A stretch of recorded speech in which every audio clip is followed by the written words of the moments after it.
More than 7 years after the terror attacks in New York, the Al-Qaida terror network is still in the news. A terror attack in Pakistan, the trials of Al-Qaida suspects held at Guantanamo Bay, or the Al-Qaida militants killed by US drones on the Pak-Afghan border. All these events have kept the spotlight on the terrorist network. And eliminating Al-Qaida will continue to be a top US priority under incoming President Barack Obama. We've got to continue to put pressure on Al-Qaida, which is our major target. That's something that I talked about extensively during the campaign.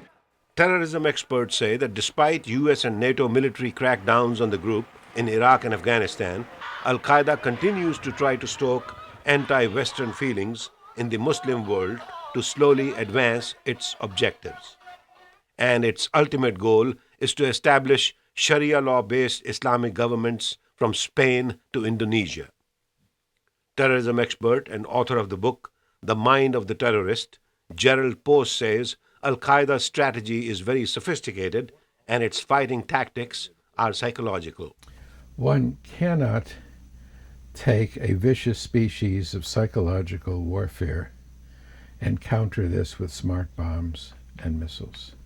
For every terrorist leader, for every terrorist bomber killed or captured, there are 10 more waiting in line. We have a terrorist-generating machine. To overcome this and eventually defeat Al-Qaeda, Post suggests a 4-step solution. 1, inhibit potential terrorists from joining the group in the first place. 2, create dissension within the group. 3, facilitate exit from the group. And 4, quite importantly, reduce support for the group and marginalize its leaders.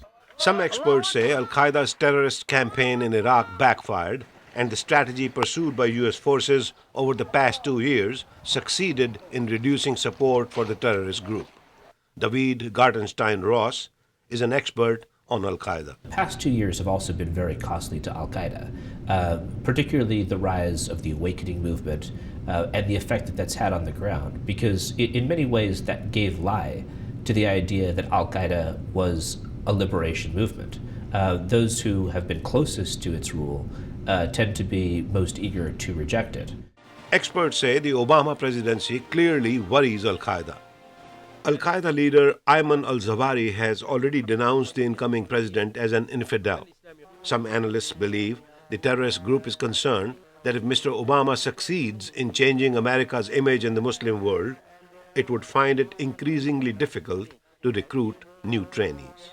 So for Mr. Obama, effectively reaching out to Muslims around the world will be key, says David Gartenstein-Ross. One advantage that Obama has over Bush is he's a much better communicator. And he may find a receptive audience among a majority of Muslims, according to Gerald Post. The goal really is to how to help the mainstream moderate Muslims regain their hijacked religion. Experts agree the objective is not to deal with fanatics, but to counter a group psychology. This, they say, will mean a slow but sustained effort. Ravi Khanna, VOA News, Washington.